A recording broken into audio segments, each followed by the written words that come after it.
누가복음 14장 12절부터 14절까지 제가 봉독해 드리겠습니다.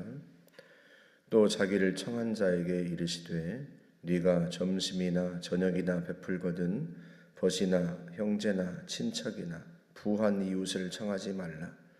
두렵건대 그 사람들이 너를 도로 청하여 네게 갚음이 될까 하노라. 잔치를 베풀거든 차라리 가난한 자들과 몸 불편한 자들과 저는 자들과 맹인들을 청하라. 그리하면 그들이 갚을 것이 없으므로 네게 복이 되리니 이는 의인들의 부활 시에 네가 갚음을 받겠음이라 하시더라. 아멘. 안식일에 한 바리새인 지도자가 예수님을 식사 자리에 초대했습니다. 지금 그 식사 자리에서 일어나고 있는 일들이에요. 우리가 지난주에도 보았지만 그 식사 자리에 초대된 사람들이 부자들이고 또 이 바리새인 지도자의 친구들이고 뭐 그러다 보니까 높은 자리에 앉으려고 상석에 앉으려고 그런 일도 벌어지고 그런단 말이죠. 그래서 주님께서 말석에 가서 앉으라 그렇게 말씀하죠.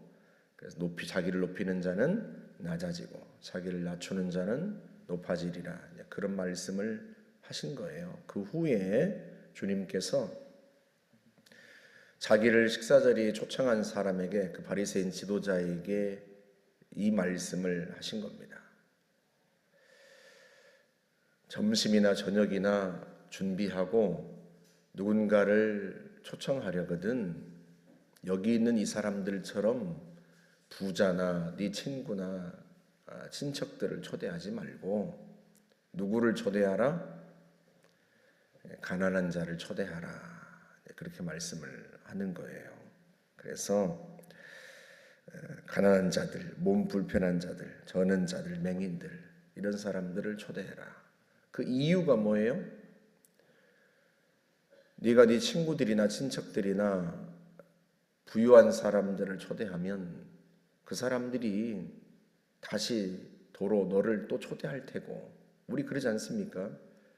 우리가 식사 한번 누구 식사를 사면 그분이 또 야, 내가 다음엔 내가 살게 뭐 이러면서 또 나를 식사 자리에 초대하기도 하고 그러잖아요. 주님이 갚아주실 게 없다는 거예요. 도로 받았으니까. 그런데 가난한 자들이나 장애인들을 초대하면 그들이 식사를 하고 너를 식사 자리에 초대할 만한 그런 형편이 안 되니까 너에게 갚아주지 못하니까 그걸 누가 갚으신다? 하나님께서 갚으신다.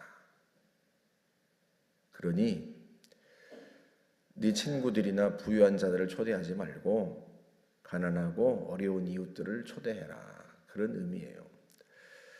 이 말씀을 실천하려면 어떤 믿음이 있어야 돼요? 하나님이 나에게 갚으신다는 믿음. 또 어떤 믿음이 있어야 돼요?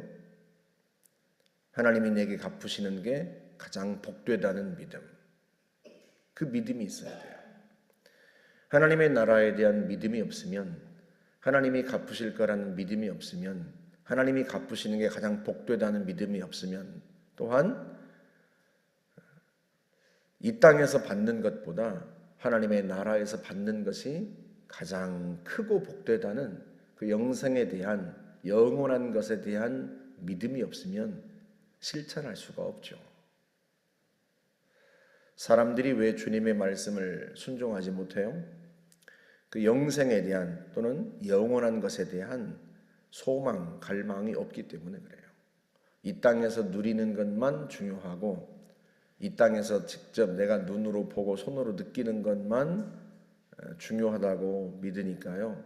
영원한 것에 대해서 갈망하지 않고 영원한 보상에 대해서 시큰둥하는 거예요. 지금 이 땅에서 하나님 나에게 갚아주시고 나에게 복을 주시고 내가 누려야지 하나님의 나라에서 그게 무슨 의미가 있나 이렇게 생각하는 거죠. 그런데 여러분 성경은 온통 우리의 시선을 어디로 돌려요? 하나님의 나라, 영원한 세계. 히브리서 11장 우리가 잘 아는 믿음장에서 믿음의 선조들이 하는 행동이 뭐예요? 이 땅에서는 다 나그네로 살았다는 거예요. 이 땅에서는 별로 누리는 게 없었다는 거예요. 왜? 영원한 성, 하나님이 자기들에게 주시는 영원한 상급을 바랐기 때문에. 아브라함도 그래서 이 땅에서 나그네로 살았고, 모세도 그래서 바로의 왕궁에서 사는 것보다 자기 동족과 함께 고난받는 길을 선택하고. 왜 그래요? 하나님이 주시는 영원한 상, 영원한 성, 그걸 바라보았기 때문에 그랬다는 거예요. 그들은 이 땅보다 잠시 있다가 사라져버리는 이 땅의 것보다 영원한 하나님의 나라의 것, 영원한 것, 그걸 추구하고 그걸 소망하고 그걸 바라보고 살았기 때문에 이 땅의 것들에 연연하지 않았다는 거예요. 여러분 생각해 보세요. 아브라함에게 하나님이 복을 주시겠다고 하고 이 땅을 너와 네 자손에게 주겠다 했는데, 아브라함은 이 땅에서 무슨 대궐 같은 집을 짓고 그렇게 살지 않았다는 거예요. 어디에서 살았어요? 천막에서 살았다는 거예요. 천막에서. 왜? 이는 영원한 성을 바라봤기 때문이다. 그래서요, 신앙은 결국은 영원한 세계에 대한 눈을 뜨는 게 신앙이고요. 그 눈이 열려야 주님의 말씀이 비로소 실천이 되고 순종이 돼요. 주님이 가난한 자를 초대하라는 말씀도 마찬가지입니다. 하나님이 갚으실 것, 어디에서 갚으신다는 거예요? 의인의 부활 때 주님이 영원한 나라에서 갚으시겠다는 거예요. 근데 그 영원한 세계에 대한 하나님의 나라에 대한 소망이 없으면 이 말씀이 귀에 들어오기나 하겠습니까? 물론 하나님께서 하나님의 나라에서만 갚으신다 그런 것은 아니에요. 구약 성경에 보면 주님이 이 땅에서도 갚아주신다는 말씀들이 많이 나옵니다. 잠언 19장 17절에 보면 가난한 자를 불쌍히 여기는 것은 여호와께 꾸어드리는 것이니 그의 선행을 그가 갚으시리라 하고 말씀하세요. 가난한 자를 불쌍히 여기는 것은 뭐라고요? 하나님께 꾸어드리는 것이다. 하나님은 또 빚지고는 못 사시는 분이시죠. 그래서 어떻게 하신다? 갚아주시겠다. 그렇게 말씀합니다. 신명기 14장에는 11조에 대한 규례가 나오는데요. 매년 끝에 11조를 내라, 매 추수 끝에 11조를 내라 하고 말씀을 하시는데, 매년 내는 11조만이 아니라 매 3년 끝에도 11조를 내라고 하세요. 그러니까 3년째 되는 해는 11조를 2번 내는 거죠. 내가 추수하고 나서 내는 11조가 있고, 그리고 나서 또 3년마다 한 번씩 더 11조를 10의 2조를 내는 셈이죠. 3년째에는. 이게 지금 이스라엘 백성들이 가나안 땅에 들어가고 난 후에 그때부터 기준으로 해서 1년, 2년, 3년 이런 식으로 가는 거예요. 근데 3년 끝에 왜 또 11조를 내라고 하는가? 그 11조는 네 성중에 쌓아두라는 거예요. 그래서 어떻게 하라고요? 레위인과 나그네와 고아와 과부에게 먹게 하라. 배불리 먹게 하라. 그러면 어떻게 하시겠다고요? 그러면 여호와께서 네 손으로 하는 모든 일을 다 형통하게 하시고 네게 복을 주시리라. 그렇게 말씀하세요. 그러니까 매 3년 끝에 드리는 11조는 어떤 11조예요? 가난한 사람들을 먹이는 11조예요. 신명기 15장에 가면 주님이 이런 말씀을 하세요. 이 땅에는 가난한 자가 그치지 아니할 것이므로 내가 네게 명령하여 이르노니. 주님도 가난한 자가 항상 있을 것을 아세요. 아무리 어떻게 주님이 명령하시고 그렇게 하셔도 그 인간의 욕심이라는 게 있고요. 또 인간의 능력이 또 달라서 항상 이 땅에는 가난한 자가 그치지 않을 것이다. 그래서 주님이 명령하시는데 뭘 명령하세요? 너는 반드시 네 땅 안에 가난한 자와 궁핍한 자와 곤란한 자와 궁핍한 자에게 네 손을 펴라. 그렇게 말씀하세요. 반드시라고 말씀하시죠. 반드시. 네 땅 안에 곤란한 자와 네 백성 중 네 땅 안에 네 백성 중 곤란한 자와 궁핍한 자에게 네 손을 펴라. 그럼 어떻게 하시겠다? 하나님이 너에게 복을 주시겠다. 그렇게 말씀하세요. 과연 이 땅 안에는요, 가난한 자가 그치지 않습니다. 그러면 그 가난한 자가 그치지 않으면 그들은 어떻게 해요? 그냥 그 가난 중에서 그냥 그대로 그렇게 힘들게 살아요? 네가 손을 펴라. 손을 펴서 그들을 돌보라.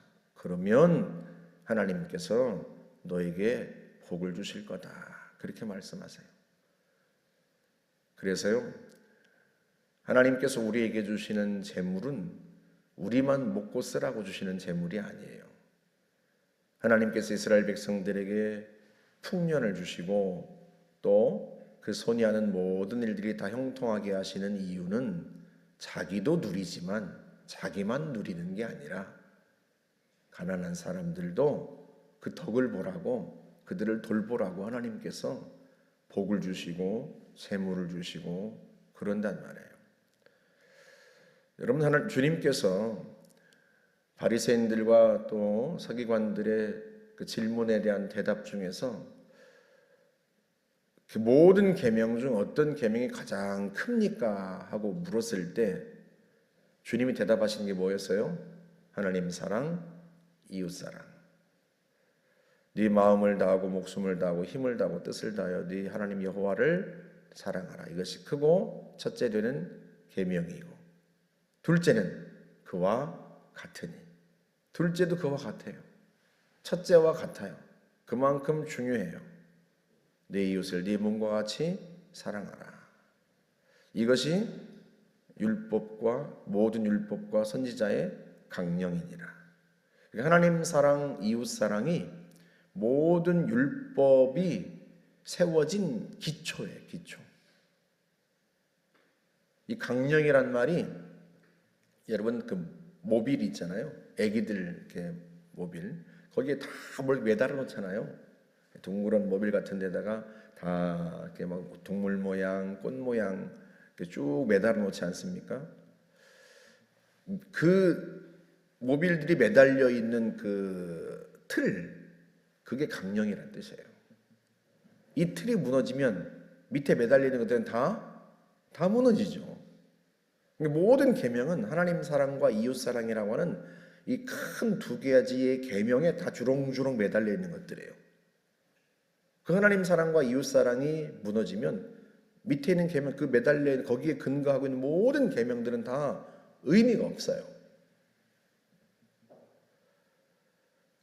대표적으로 우리가 잘 아는 10계명, 그게 하나님 사랑과 이웃 사랑에 기초한 계명들입니다. 1계명부터 4계명까지는 하나님을 사랑하는 사람들이 지켜야 할 계명이고 5계명부터 10계명까지는 다 이웃 사랑에 관한 것들이에요. 이웃을 사랑하면 그런 범죄를 저지르지 않아요. 이웃을 사랑하는데 살인하고 간음하고 도둑질하고 이웃의 것을 탐하고 이웃에게 이웃에게 대해서 거짓 증언을 하겠습니까? 그 모든 계명들이요 두 계명에 달려 있어요. 이웃 사랑이란 게 뭐겠습니까? 연약한 사람, 가난한 사람, 어려운 사람 이런 사람들을 돕는 거예요. 우리가 작년부터 사순절마다 보통의 하루라고 하는 걸 합니다. 우리가 사순절 기간 동안에 금식도 하고 절제도 하는데 금식하고 절제하는 그 금액을 헌금해서 차곡차곡 모아서 그러니까 부활절 날 장애우들에게 드린단 말이죠. 하나님이 그걸 기뻐하세요. 오늘 말씀처럼, 예수님 말씀처럼 저는 자들과 가난한 자들, 그들을 초대하라. 누가 갚으신다? 하나님이 갚으신다는 거죠. 우리는 매일 일상 누리는 건데, 그러잖아요. 친구들과 함께 가서 카페에 가서 차 마시고 영화도 보고 외식도 하고. 하지만 지적장애우들은 우리가 늘 누리는 걸 할 수 없으니까 그들이 우리가 하는 것 같은 그 보통의 하루를 할 수 있도록 우리가 선물하는 거잖아요. 우리에게 늘 우리 가운데서 살고 있는 연약한 이웃들에 대한 관심이 우리에게 늘 필요해요. 그게 주님의 명령입니다.